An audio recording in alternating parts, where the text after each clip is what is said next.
Hello, Orange Cat here. Gonna continue with the specialty case series. This is Sherlock Holmes chapter 1, where I go a bit more in depth of stuff about the game. We were exploring John's diary, which contains the information and clues you find either in newspapers, documents, etc. And we're gonna continue with that, and we're gonna check out the Cordona and then documents. These are items you will find by solving cases. So these can be letters, explanations, etc.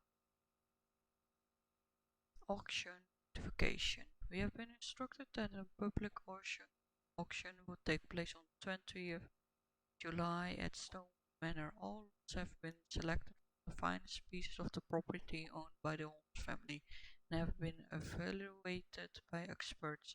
Their authenticity is confirmed. This one you can find in the Sherlock Holmes Manor and you'll be able to get the case. It explains that you are gonna buy back the auction of items. Cordona Chronicle, May 1877. The Hive Gang police raid. Is the Hive master dead? For Police Inspector Luciano J. Placido, the night of May ended in gunshots, blazing fire, lost comrades, and the label of hero. After an investigation lasting several years, Inspector Placido led his squad on raid to shut down the operation of the infamous Hive Master and his crime syndicate, the Hive. The largest of the gang's warehouse, also dubbed B-Yards, was raided in minus end. Although the operation was thoroughly planned, the police encountered serious opposition and were outnumbered.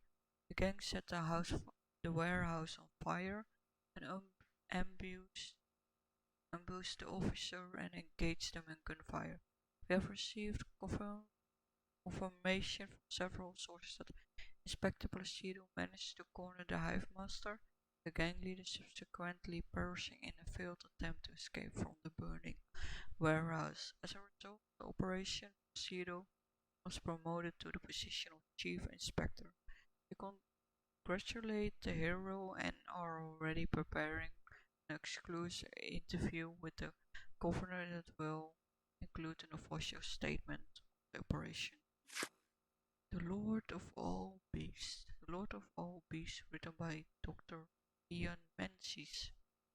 Only unlucky few have claimed to have beheld this planet's strangest and most wonderful fellow, the elephant, said to be land's greatest animal. This colossal yet friendly creature charms all with his size, intelligence, and communication. Elephants are mammals like humans and originate Asia and Africa. Despite feet that reach 18 to 25 inches in adult males, the elephant is surprisingly agile and in concert with its prehensile trunk can perform feats of remarkable dexterity. Elephants form strong emotional bonds with their loved ones. Some scientists have even reported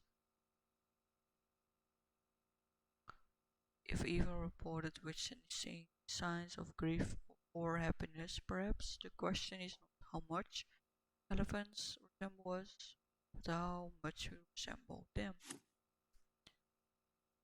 Dear Theodore, ink-stained letter. Dear Theodore, I'm writing to a fellow Icelander. I value our friendship as I value the lives of our people. Though I'm afraid the one-sided friendship cannot tie my hands any longer, I'm being made to look weak in the eye of the neighbors. They believe that your tree is mockery and not a peace offering as you intended. The people are afraid. You refuse to give your elephant to a proper trainer, instead you use your own limited knowledge. Teach it, it's an impossible situation. I admit I didn't think of having the elephant forcibly taken and given to Mr. Tilward, who has now shown that he's quite capable of looking after the elephant bean. Although she is female and far less frightening than your beast, please reconsider the situation. Sir William Sinclair, Governor of Cordona. False idols. Wallace, the Aram brings you along an explosive trip by a most crucial couple in the history of arguably Nabe and Laura. Following the path of love, betrayal, and revenge, the first part of the trilogy of Bazooka-Logi. Elephants, Man, Cordona Chronicle 1817. A local wealthy resident, Theodore Gilden, 55, has purchased an Indian elephant from a traveling circus. Mr. Gilden commented, "It is a wonderful opportunity. There is no one on this island better suited to provide such a comfortable home for this elephant. It is a paradise for a noble creature. No longer will this animal be locked in a tent with clowns. He will be my companion for now, my second child. I will protect him. Don't be jealous, people of Cordoma. I'm your best citizen. Only time will tell if this is a midsummer madness."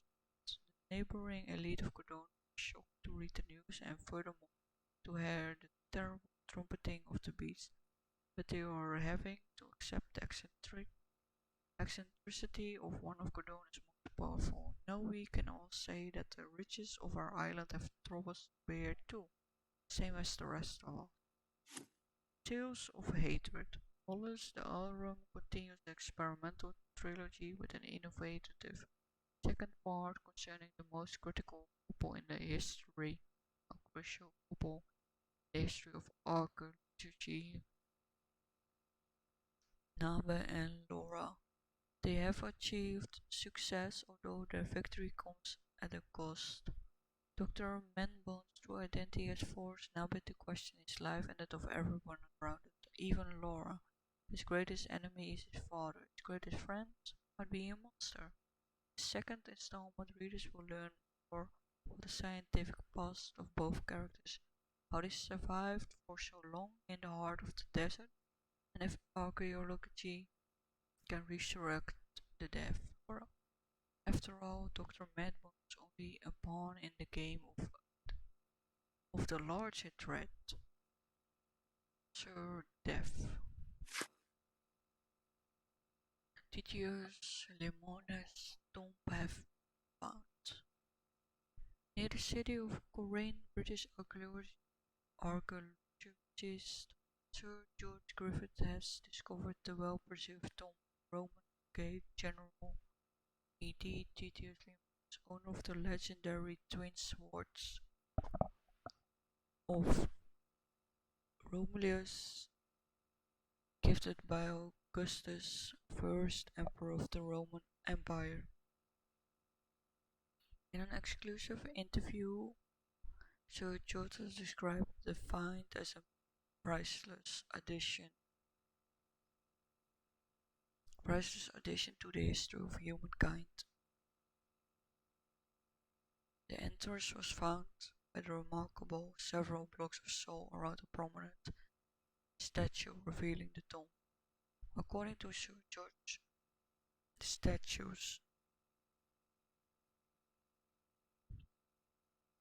says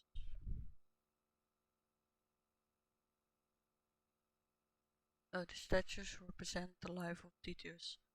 A female statue, presumably a mother holding a basket of fruit to the west, another female figure, perhaps autumn with a sickle in her hand, looks to the east. Sir presumes that these statues are hidden in allegories of Zephyrus, a minor god of the west wind, and the other Urus, god of the east wind, all this being played in a circle with the statues of two brothers, Titus and Vitus.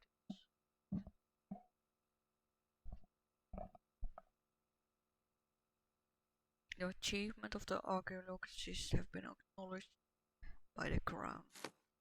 Titus and Vitus quest.